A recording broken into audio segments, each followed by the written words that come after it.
Bienvenue dans cette vidéo, dédiée à l'un des prophètes les plus bouleversants, les plus profonds et les plus incompris de toute la Bible, le prophète Jérémie. Jérémie n'est pas seulement une figure biblique. Il incarne la voix de Dieu dans l'un des contextes les plus sombres de l'histoire d'Israël. Un temps de rébellion, de chute morale, de menaces politiques et de désespoir national. Son message traverse les siècles. Un appel à revenir à Dieu. Un cri contre l'injustice. Une invitation à la repentance sincère.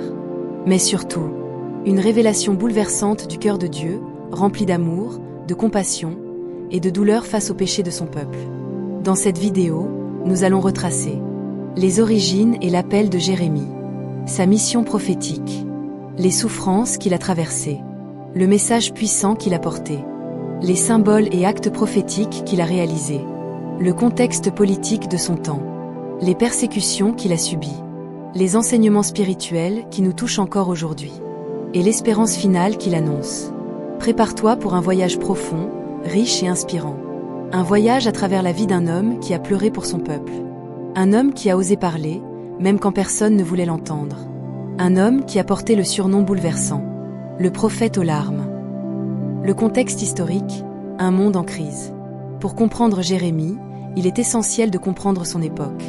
Nous sommes environ au 7e siècle avant Jésus-Christ, au moment où le royaume de Juda fait face à une crise profonde. Les puissances de l'époque, l'Assyrie, l'Égypte, puis Babylone, s'affrontent pour dominer la région. Jérusalem devient un petit royaume coincé au milieu des géants. Spirituellement, Juda est en déclin. Le peuple s'est tourné vers des idoles. Les rois sont instables. Les prêtres sont corrompus. Les injustices sociales se multiplient. Le temple est devenu un lieu d'hypocrisie plutôt qu'un lieu d'adoration sincère. Dieu envoie des prophètes pour avertir, mais ils sont ignorés. Le jugement approche. Et c'est dans ce contexte dramatique que Dieu appelle un jeune homme pour porter un message qui bouleversera l'histoire. L'appel de Jérémie, un choc divin. Le livre de Jérémie s'ouvre sur l'un des appels les plus puissants et les plus intimes que la Bible nous révèle. Avant que je t'eusse formé dans le ventre de ta mère, je te connaissais. Jérémie 1h05. Dieu dit à Jérémie, « Je te connais, je t'ai choisi, je t'ai consacré avant même ta naissance. » Cette déclaration marque toute la vie du prophète. Jérémie n'est pas choisi parce qu'il est fort, influent ou expérimenté. Non, il est jeune, fragile, sensible et se sent complètement incapable. Il répond, « Ah, Seigneur éternel, voici, je ne sais point parler, car je suis un enfant. » Jérémie 1h06. Mais la faiblesse humaine n'arrête pas Dieu. Il pose sa main sur la bouche de Jérémie et dit, « Voici, je mets mes paroles dans ta bouche. » Jérémie 1h09. Dès le premier chapitre, Dieu annonce clairement la mission du prophète. Déraciner, abattre, détruire, renverser, bâtir, planter. Jérémie devra annoncer à la fois le jugement et l'espérance. Un message équilibré, douloureux, mais profondément salvateur.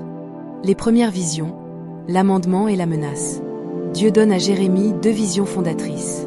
La vision de l'amandier. L'amandier est le premier arbre à fleurir en Israël. Il symbolise la vigilance, la rapidité d'exécution. Dieu dit, « Je veille sur ma parole pour l'exécuter. » Jérémie 1h12.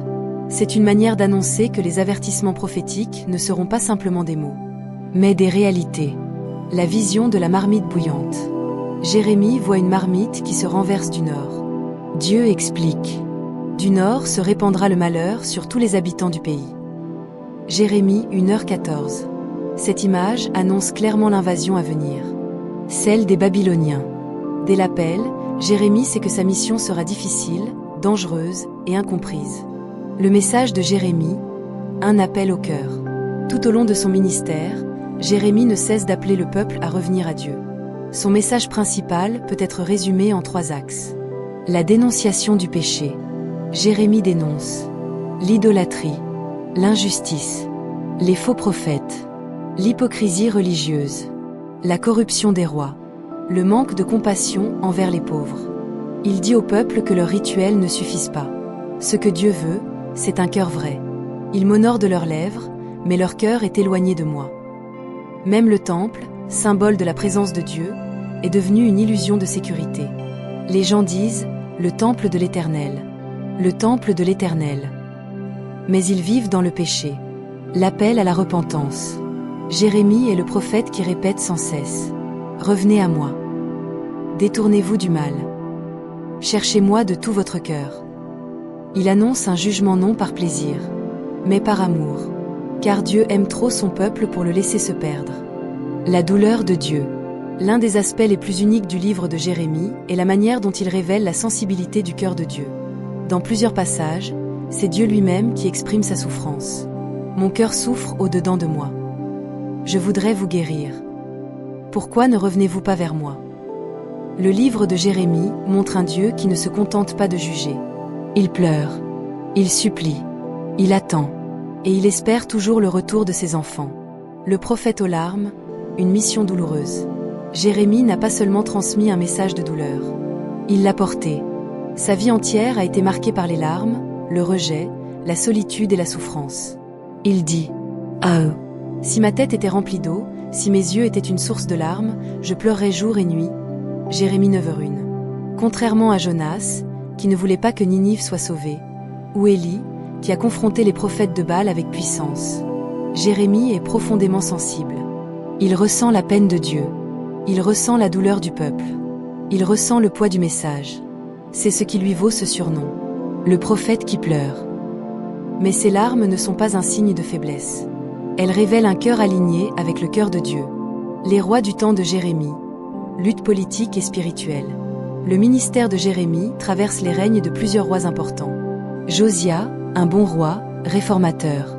Joachaz, Joachim, Joachim, Sédécia. Sous Josia, l'espoir renaît. On retrouve le livre de la loi. On réforme le culte. On détruit les idoles. Mais après la mort de Josia, tout se dégrade rapidement. Les rois suivants rejettent le message de Dieu, persécutent Jérémie, s'appuient sur des alliances politiques plutôt que sur Dieu. Écoutent les faux prophètes qui promettent la paix alors que la guerre approche. Jérémie devient une voix isolée, une voix que personne ne veut entendre, parce qu'elle dérange. Et pourtant, elle est vraie. Les faux prophètes, une bataille spirituelle. Tout au long du livre, Jérémie fait face à des prophètes mensongers qui promettent la paix, la prospérité, la victoire militaire, la protection du temple, la stabilité. Leur message est séduisant, populaire, confortable, mais faux. Jérémie, lui, annonce la chute, l'exil, la destruction du temple, la fin de la royauté. Le peuple préfère évidemment les paroles douces. Mais Dieu dit: ils guérissent la plaie de mon peuple comme si elle était légère. Ils disent: paix, paix, et il n'y a point de paix. Cette confrontation entre vérité et illusion est au cœur du ministère de Jérémie. Les actes prophétiques, des messages par les gestes. Le livre de Jérémie est rempli de gestes symboliques, parfois étranges, parfois choquants, mais toujours puissants. Ces actes prophétiques sont des mises en scène concrètes du message de Dieu. Ils permettent au peuple de voir ce qu'il refuse d'entendre. Voici quelques-uns de ces actes prophétiques inoubliables. La ceinture de lin cachée près de l'Euphrate. Jérémie reçoit l'ordre de prendre une ceinture neuve, de la porter, puis de l'enterrer dans une fissure près du fleuve. Lorsqu'il la récupère, elle est pourrie, inutilisable. Dieu explique que cette ceinture représente Juda et Israël, qui étaient destinés à être attachés à lui, comme une ceinture est attachée à la taille d'un homme. Mais le peuple s'est corrompu par la désobéissance et l'idolâtrie. Ce geste devient une image forte du lien brisé entre Dieu et son peuple. Le potier et l'argile. L'un des plus beaux symboles se trouve lorsque Dieu demande à Jérémie de descendre chez le potier. Il voit l'artisan travailler. Le vase se gâte dans sa main, alors il le refait. Dieu dit: ne puis-je pas agir envers vous comme ce potier? Jérémie 18. Ce message révèle deux vérités. Dieu a le droit d'agir souverainement. Dieu peut refaire, restaurer, reconstruire ce qui a été brisé. C'est un message de jugement, mais aussi d'espérance. La cruche brisée. Dans Jérémie 19, Dieu demande au prophète d'acheter une cruche en terre cuite et de la briser devant les anciens du peuple. Il dit: je briserai ce peuple comme on brise un vase, sans qu'il puisse être réparé. C'est l'un des actes les plus dramatiques, symbolisant la destruction à venir de Jérusalem. Les jougs de bois. Jérémie se promène avec un joug autour du cou pour montrer que Juda doit se soumettre au roi de Babylone. Les faux prophètes, eux, promettent une libération rapide. L'un d'eux, Anania, casse même le joug de Jérémie pour contredire le message. Dieu dit alors à Jérémie de fabriquer un joug de fer. Le symbolisme devient plus fort. La domination babylonienne sera plus lourde que ce que les gens imaginent. Les épreuves et la persécution, un prophète rué. Être prophète n'a jamais été facile. Mais pour Jérémie, c'était un véritable chemin de croix. Tout au long de sa vie, il a été moqué, trahi par son entourage, battu, jeté en prison, jeté dans une citerne boueuse, accusé de trahison, menacé de mort, rejeté par les rois, les prêtres et le peuple. Sa prédication constante du jugement faisait de lui un ennemi public. Les complots contre lui. Même les habitants de sa propre ville, Anathoth, complotent sa mort. Ils ne supportent pas sa parole et veulent le réduire au silence. Dieu l'avertit. Ne mets pas ta confiance en eux. Cette trahison familiale rend son ministère encore plus lourd. Les coups et l'emprisonnement. Le prêtre Pashur fait battre Jérémie et le met au pilori pour l'humilier publiquement. Jérémie en souffre, mais il ne renonce pas. Il annonce à Pashur.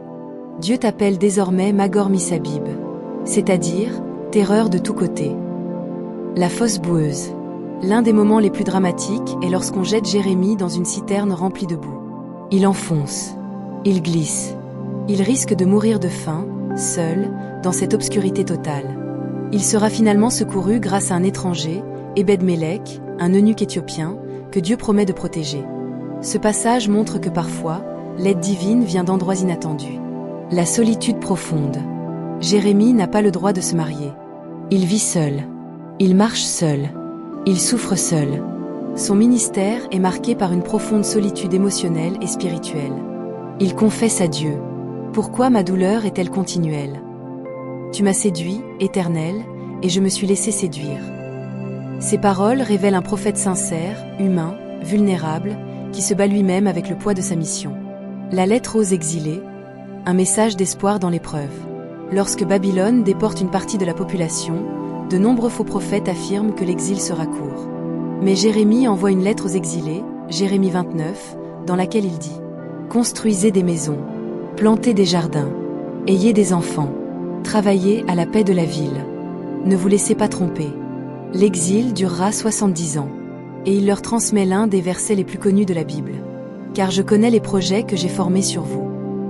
Projets de paix et non de malheur, afin de vous donner un avenir et une espérance. » Jérémie 29, 11. Ce message d'espérance naît au cœur même du jugement. Dieu ne rejette jamais son peuple définitivement. Même dans l'épreuve, il prépare la restauration.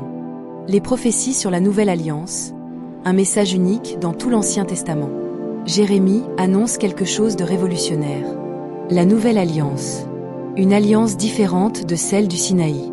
Dieu déclare « Je mettrai ma loi au-dedans d'eux, je l'écrirai dans leur cœur, et je pardonnerai leur iniquité. » Jérémie 31, 31-34. Cette prophétie annonce l'œuvre future de Christ. Le pardon, la transformation intérieure, une relation personnelle avec Dieu. L'Esprit de Dieu dans le cœur. L'alliance fondée non sur des tables de pierre, mais sur le cœur humain. C'est l'un des passages les plus importants de toute la Bible. Et il illumine tout le Nouveau Testament. La chute de Jérusalem. L'accomplissement d'une parole douloureuse. Pendant des années, Jérémie a prévenu. Babylone vient. Repentez-vous. Ce temple sera détruit. Soumettez-vous, sinon vous périrez. On l'a traité de traître. On l'a emprisonné. On a tenté de le faire taire. Mais finalement, ce qu'il annonçait arrive. En l'an 586 avant Jésus-Christ. Jérusalem est assiégée. La famine ravage la ville. Les murs s'effondrent. Le temple est brûlé. Le roi est capturé. La population est massacrée ou déportée. C'est le drame national le plus important de l'histoire de Juda. Et au milieu de ce chaos, on cherche Jérémie. La protection de Jérémie par les Babyloniens. Le général babylonien Nebuzaradan reçoit l'ordre de Nebuchadnezzar. Prends soin de Jérémie. C'est étonnant. Le prophète rejeté par son peuple est protégé par ses ennemis. Jérémie est libre de rester dans le pays ou de partir à Babylone. Il choisit de rester avec le reste du peuple. Le chaos après la destruction. Après la chute, le pays est instable. Des révoltes éclatent. Un gouverneur nommé par Babylone, Guédalia, est assassiné. Le peuple a peur de représailles. Il demande conseil à Jérémie, qui leur dit « Ne partez pas en Égypte ». Mais ils refusent de l'écouter, encore une fois. Il force Jérémie à partir avec eux en Égypte, où il proclame ses dernières paroles prophétiques. Le message final de Jérémie, espérance et restauration. Même dans ces derniers chapitres, le livre ne finit pas sur une défaite. Jérémie annonce le retour du peuple, la restauration, la reconstruction, la miséricorde de Dieu, la destruction future de Babylone, le triomphe de la justice divine. Pour Jérémie, le jugement n'est jamais la fin. Il est le début d'une nouvelle histoire. Les Lamentations, le cri d'un prophète brisé. La tradition attribue également à Jérémie le livre des Lamentations, un recueil de poèmes bouleversants où il pleure la destruction de Jérusalem. Il y exprime la douleur, la désolation, l'incompréhension, la souffrance nationale. Mais au cœur de ces larmes, une lueur d'espoir apparaît. Les bontés de l'Éternel ne sont pas épuisées. Elles se renouvellent chaque matin. Même dans les ruines, la fidélité de Dieu se lève comme le soleil. Chapitre 10. Jérémie au cœur de la détresse du peuple. Jérémie n'est pas seulement un prophète qui transmet des messages, il est un homme profondément touché par la souffrance de sa nation. Alors que les menaces deviennent plus concrètes, que les tensions montent, que la peur s'installe dans les rues de Jérusalem, Jérémie porte tout cela dans son âme. Il voit le peuple s'endurcir, refuser d'écouter. Il entend les rumeurs de guerre. Il perçoit l'imminence du désastre. Et sa réaction n'est pas la colère, c'est la douleur. Il dit « Mes entrailles, je souffre au-dedans de moi ». Jérémie 4h19. Il ressent physiquement la douleur de voir son peuple courir à sa perte. Jérémie n'est pas un prophète détaché. Il n'est pas un prédicateur qui annonce un jugement sans empathie. Il est un père qui voit ses enfants se détruire et qui supplie Dieu d'intervenir. Cette sensibilité fait de Jérémie un prophète unique. Un homme brisé, mais fidèle. Un homme incompris, mais aimant. Un homme qui pleure, mais qui ne cesse jamais de parler de la part de Dieu. Il représente l'essence même du cœur divin. Une justice parfaite, mais une compassion infinie.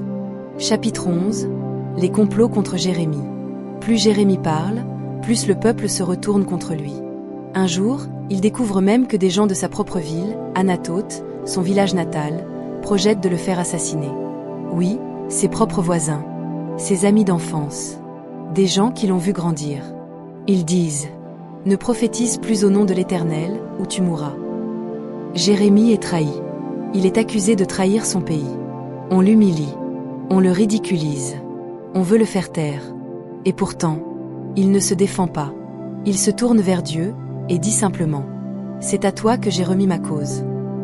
Jérémie 11h20. Une leçon profonde se cache ici. Quand tu fais ce que Dieu t'a demandé, ne t'étonne pas si tu rencontres de l'opposition. La fidélité provoque parfois l'attaque. Mais Dieu voit, Dieu entend, et Dieu protège. Jérémie ne se venge pas. Il ne riposte pas. Il s'en remet au jugement juste de Dieu. Chapitre 12. L'interrogation la plus humaine de Jérémie. Dans ce chapitre, Jérémie pose une question que presque chaque croyant a déjà posée. Pourquoi la voie des méchants réussit-elle? Jérémie 12h01. Il ne comprend pas. Il voit des gens injustes prospérer. Il voit des gens corrompus vivre dans le confort. Il voit des idolâtres sans souci tandis que, lui, le serviteur fidèle, souffre. C'est un cri d'injustice, un cri universel. Et Dieu lui répond d'une façon surprenante. Si tu cours avec des piétons et qu'ils te fatiguent, comment pourras-tu rivaliser avec des chevaux? 12h05. En d'autres termes, Jérémie, je te prépare pour des choses encore plus grandes. Tu trouves cela difficile? Ce n'est que l'entraînement. Je te fortifie. Je te façonne. Je t'équipe pour affronter des batailles plus grandes encore. Ainsi, Dieu ne répond pas à la question du « pourquoi eux ?», mais au « pourquoi toi ?» Jérémie apprend que la souffrance du serviteur n'est pas un signe d'abandon, mais un signe de préparation. Chapitre 13. Le signe de la ceinture de lin. Dieu demande parfois à Jérémie d'accomplir des actions symboliques. L'une des plus célèbres est celle de la ceinture de lin. Dieu lui dit « Achète une ceinture. Mets-la autour de tes reins. Mais ne la lave pas. » Puis Dieu l'envoie la cacher dans une crevasse près de l'Euphrate. Plus tard, il doit aller la récupérer. La ceinture est pourrie, inutilisable. Et Dieu explique. Ainsi sera détruite l'orgueil de Juda, car ce peuple est devenu inutile à mes yeux. La ceinture représentait la relation intime que Dieu voulait avoir avec son peuple. Comme une ceinture colle au rein d'un homme, ainsi j'avais serré Israël contre moi. Mais l'orgueil, la désobéissance et l'ingratitude avaient pourri cette alliance. Cette image est forte. Elle montre que Dieu désire être tout près de nous, mais que l'orgueil peut nous éloigner. Chapitre 14. La sécheresse et les larmes de Jérémie. Une grande sécheresse frappe Juda. Le peuple souffre. Les réservoirs sont vides. Les animaux meurent de faim. Et que fait le peuple? Il se souvient soudain de Dieu. Mais Dieu dit quelque chose de terrible. Quand ils jeûnent, je n'écoute pas leurs supplications. Pourquoi? Parce que leur repentance n'est pas sincère. Jérémie en est profondément bouleversé. Il se tourne vers Dieu avec compassion et dit: Nous reconnaissons notre méchanceté, ne nous rejette pas. 14, 7-9. Jérémie devient l'intercesseur du peuple. Un rôle qu'il n'a pas choisi, mais qu'il porte par amour. Dans ses prières, on voit son cœur tendre, sa douleur sincère, et sa compréhension profonde de la sainteté de Dieu. Chapitre 15. Le combat intérieur du prophète. Face à l'injustice, à la haine, au rejet, Jérémie craque. Il dit à Dieu: Pourquoi ma douleur est-elle continuelle? Pourquoi ma plaie est-elle incurable? 15h18. Jérémie atteint un temps de découragement profond. Il n'en peut plus. Il se sent brisé, épuisé, vidé. Et Dieu le relève par une parole extraordinaire. Si tu reviens à moi, je te rétablirai. Je ferai de toi une muraille de bronze fortifiée. Ils te combattront, mais ils ne te vaincront pas, car je suis avec toi pour te délivrer. 15, 19-21. Dieu n'encourage pas son serviteur en diminuant la difficulté, mais en augmentant la force. Jérémie comprend que sa mission ne repose pas sur sa résistance humaine, mais sur la présence divine. Chapitre 16. Le prophète séparé du monde.